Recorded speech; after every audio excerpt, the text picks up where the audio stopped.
Try and land on somebody. They'll stay in the trees for the most part and stay on the wing. But Henry here, quite happy to spend a bit of time on the ground too. It's in the name as well, Southern Ground Hornbill. So because he's the biggest of 60 different species, there we go. I knew you would. He found a gummy bear in the front row last week, so please, nobody drop any food. He's just going to inspect. Anyone have painted toenails? He likes them as well. We will keep him away from them though. So just demonstrating that he is quite confident on the ground. And he's a rule breaker here in the world of raptors in a couple of ways. And the first way, I'll have to explain by giving you the definition of a raptor. A raptor is a bird of prey that catches their food with their feet, okay? And that's their major weapon. If you get a chance to see Henry's toes up close, they're all short and stumpy and they're no use for anything like that. His beak would be his weapon if he's hunting for anything that's alive, if he's looking for meat. But the other way that he breaks the rules is that he is not an obligate carnivore like the rest of our birds. He is an omnivore, the only omnivore we look after down here on our section, which means he'll eat not just meat, but also fruit and veg as well. So he gets things like apple, pear, tomatoes and stuff like that, and he's happy to scavenge for berries and mushrooms in the bushes here at different times of the year as well. So a couple of different things on the menu for him. But of course, because it's mostly carnivorous birds we look after here, it is largely meat that he gets. But I'll demonstrate for you how he is as good a scavenger as he is a carnivorous hunter. He's quite happy to pick around on the ground down here, waddle as it were, which always gets a good laugh too, looking for any bit of food that we throw out.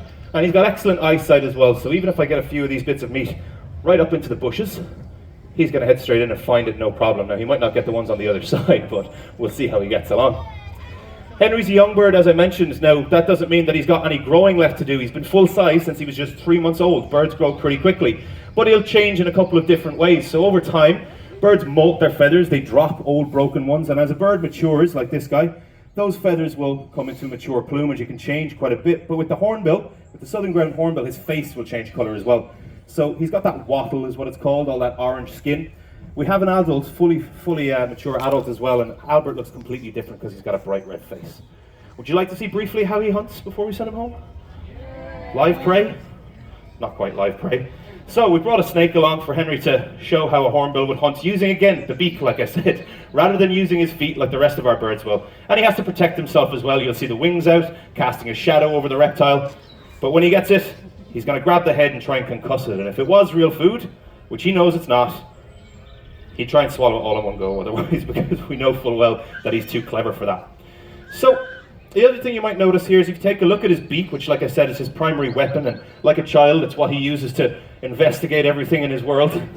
So unfortunately he broke a piece of that beak a couple of years back. Thank you very much. Just using it as a hornbill does inside in his aviary. He's playing with things, he's knocking on the ground, knocking on doors and wooden panels and everything like that. And unfortunately he chipped just a little piece of his beak.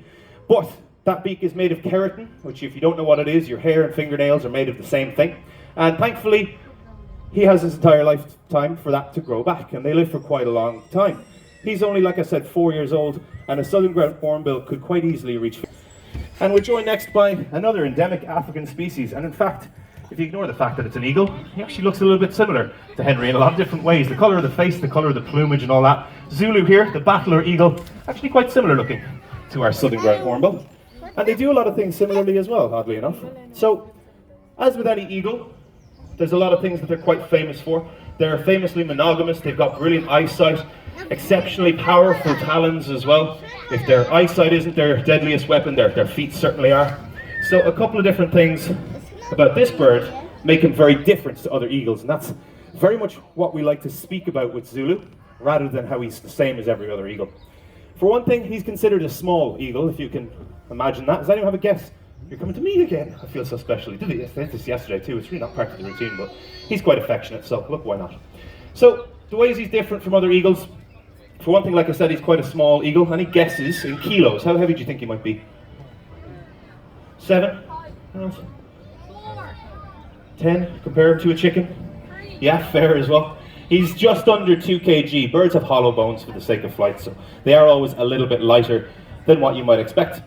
But the other things that are different about him, I mentioned the colours already. So being a small eagle, battlers have a touch of small man syndrome, and to make up for that, they like to look as big and as threatening as they possibly can, and that's what all those colours are about.